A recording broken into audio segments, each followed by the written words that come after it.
Hey guys, it's Tyler from Peregrine, and we're back with another episode of Thank God It's Happy Hour. This week we're doing something a little bit different and a little bit more involved, but still super delicious. We're making the fermented pineapple drink called Tepache. Let's get into it.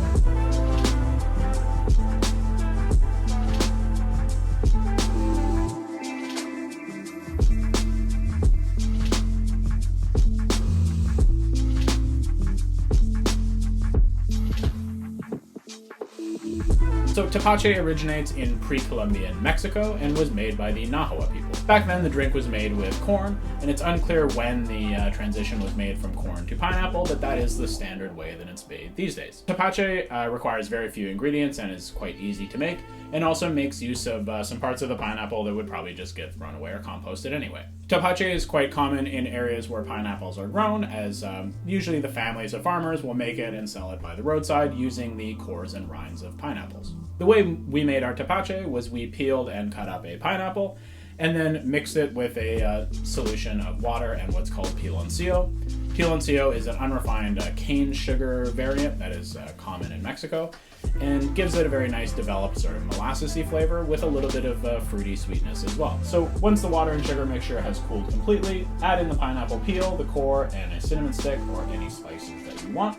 Then stir the mixture and either cover it loosely with a lid like we do or simply just use a cloth.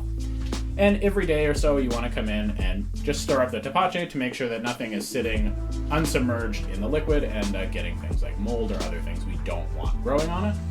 Stirring it up every day will just ensure that the fermentation goes along successfully and isn't contaminated by other sort of organisms.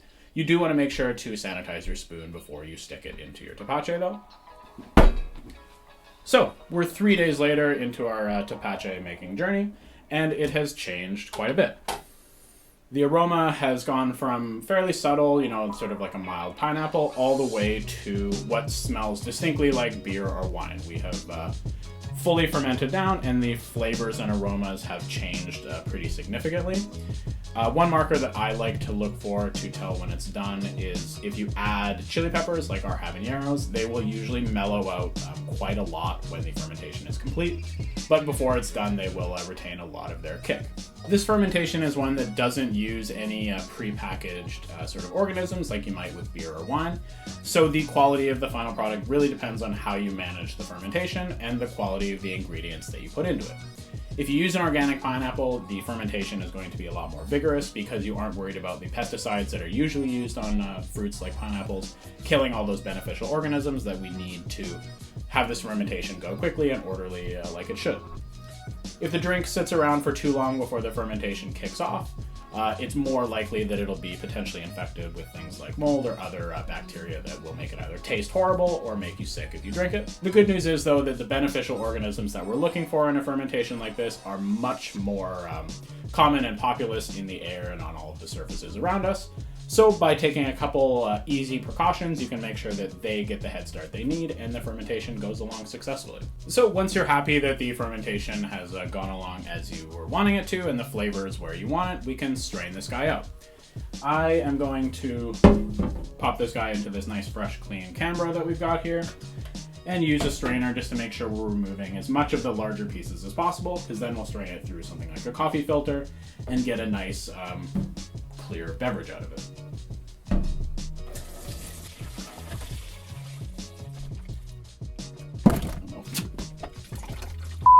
So once you've done your first preliminary straining and most of the large chunks are out, we can then do our secondary straining with a coffee filter. It's eventually going to end up in here, and what I find works really well is using a funnel and then just popping a coffee filter right inside. And then as the funnel sort of fills up, it'll help just keep the filter straight up and down and stable. I'm actually going to remove our clip because I don't think we'll need it. And we'll start straining this guy out. So as you can probably tell, this is going to take a little bit.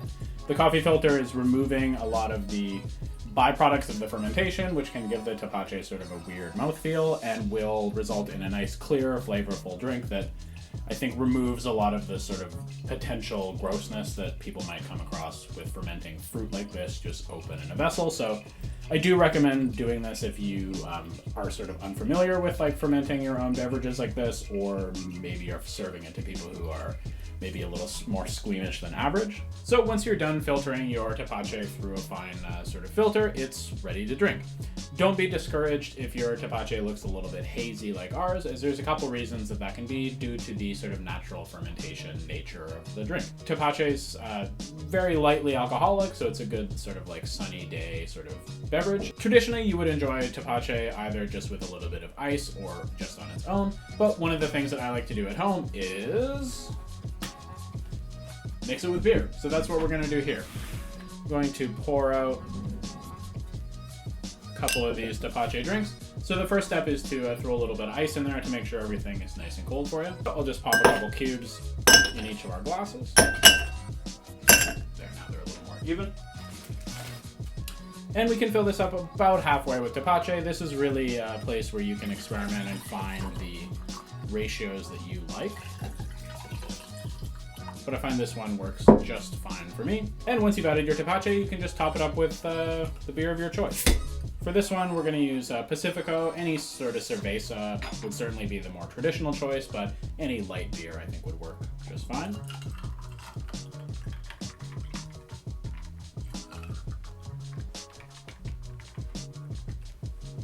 And there we go. Tepache and beer. Made, I guess not the traditional way, made Tyler's way. Let's give this a taste.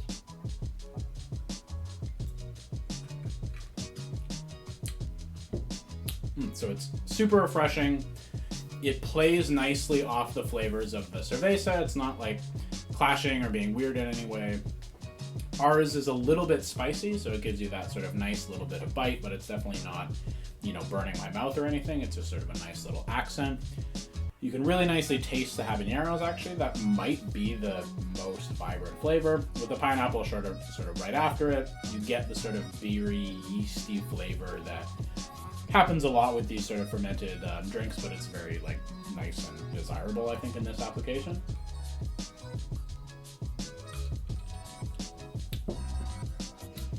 Super refreshing. You could drink easily a pitcher of these, no problem. Yeah, it's great. I mean, for such a simple preparation of just fermenting pineapples with some spices and some sugar, the end result really is super versatile, really just I think a summer staple that everyone should try at least once. So there you go. If you like these sort of fermented cocktails and these sorts of drinks, be sure to give us a like, comment, and subscribe, and otherwise we'll see you in the next one. Cheers. I'll try this one. Get in it.